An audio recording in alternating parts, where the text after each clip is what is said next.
thank everybody who contributed to this debate, and thank the two ministers for their contributions as well. This is one of those areas where we all agree on most of what we're saying.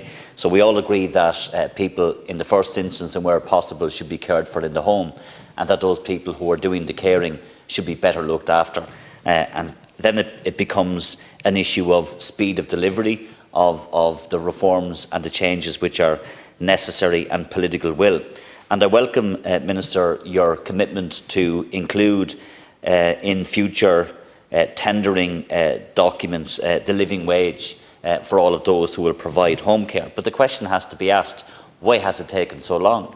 Because for a long number of years we've been raising the issue of pay and terms and conditions of employment, and it seems to me it's only when it gets to a point of crisis then that we're forced to act, when for many years these have been issues. And in fact, even the living wage is not going to be enough in the medium to long term, given the level of work that needs to be done. So I want to focus on what the motion actually calls for, because I think it is important that wherever we sit in this House, that we do our best to implement changes that we've collectively agreed to in some instances, or maybe that we haven't in some areas.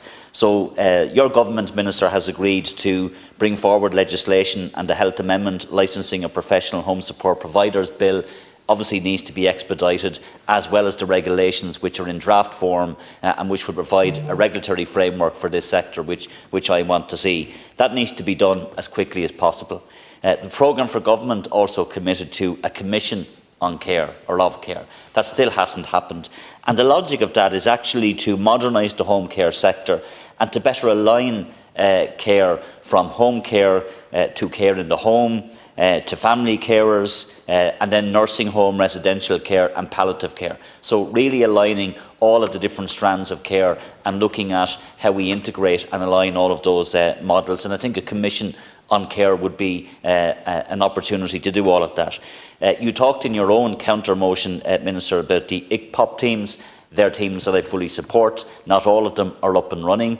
We need to make sure that they all are, and in fact we need more of them, because they're going to be crucial to ensuring that as we roll out a statutory home care scheme and more people with more complex needs are cared for in the home, in my view those ICPOP teams are going to be really crucial. One of the things that we need to do as part of new regulations as well is to introduce and integrate safeguarding into the standards and regulations as well. And I think that we need a standalone adult safeguarding legislation across all strands of care as well, because this is something that came up in the area of nursing homes. I know HICWA has talked about this for some time, so I think safeguarding for both adults and children is really important, and I want to see legislation in this area with HICWA as the regulator, certainly in the short term. There's a commitment for home support offices, Minister, as well, as part of the statutory home care scheme.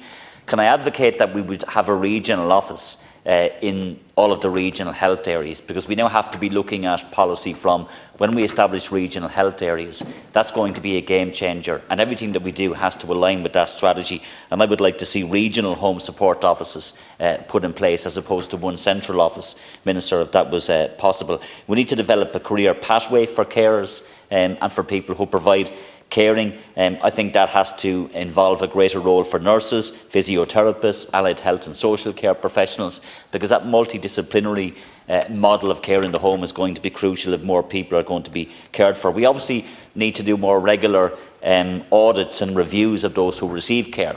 And that means in some cases people will need more, people will need less, but that's a better way of ensuring that we use the resources in the most effective way that we have. We have to increase funding in home support, which includes, by the way, adaptations in homes, all of those things that people need to be cared for in the home. It isn't just a carer. Sometimes it can be housing adaptation grants, personal assistance, lots of other things that need to wrap around all of those services as well. And there's a lot more that this motion calls for. So very often the government says that we don't bring forward solutions. I don't think you can say that, Minister, when it comes to this motion. And again, I want to thank everybody, all of my colleagues, those in government and other opposition parties for their contributions. Thank you. Yeah, thanks very much.